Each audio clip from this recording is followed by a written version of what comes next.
In other words, don't blame me.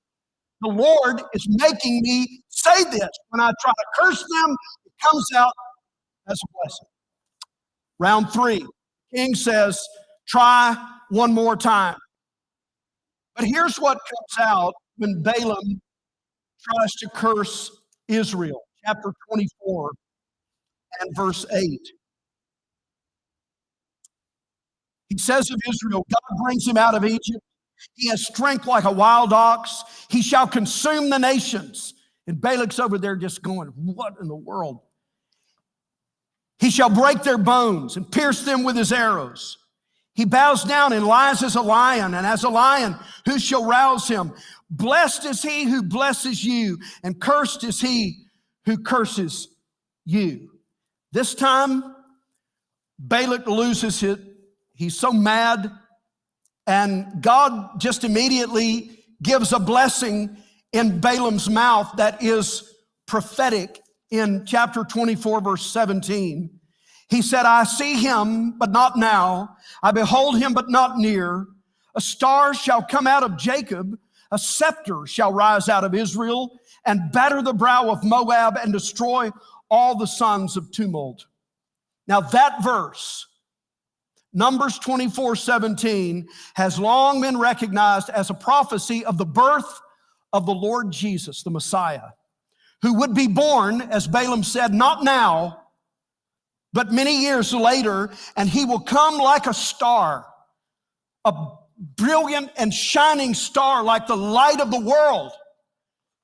And a scepter, he said in that verse, shall rise out of Israel. A scepter is held by a king. It's a symbol of his power and authority.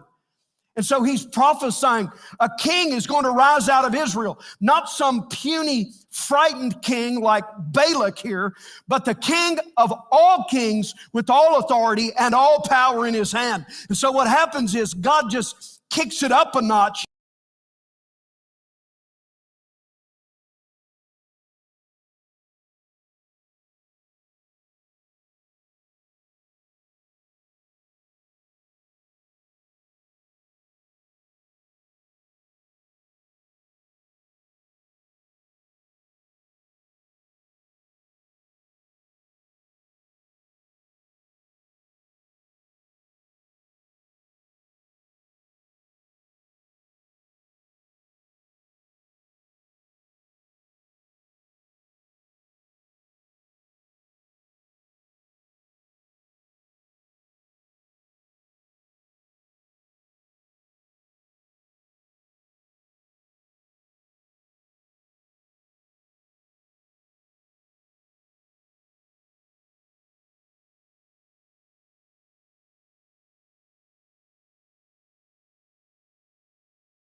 Tell me, why do we complicate what God makes simple? If we would just obey him to begin with, we wouldn't complicate our lives.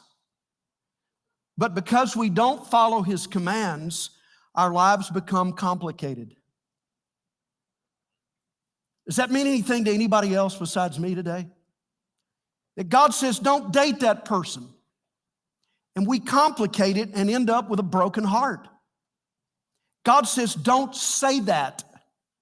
But we say it, and we end up regretting what we have said, making a mess.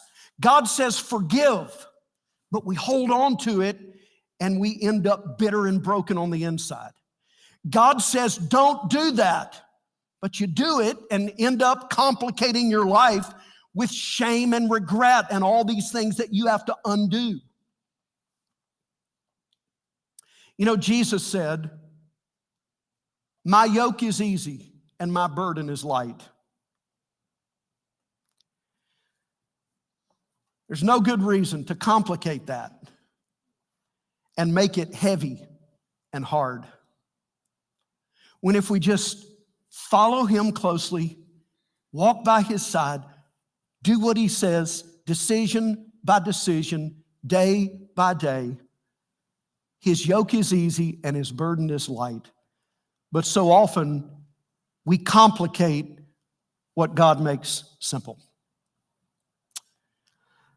The second thing that I took away to apply from the story of Balaam is that God is faithful to bless his covenant people. When God set his blessing on Israel, nothing, no one could stop it. When God sets his blessing on you, nothing can stop it. For those who come in faith to Jesus and they are saved, God gives so many promises, so many blessings that he promises. Heaven on the other side. Hope, no matter how dark it gets in this world. Joy, no matter what's going on around you. Peace,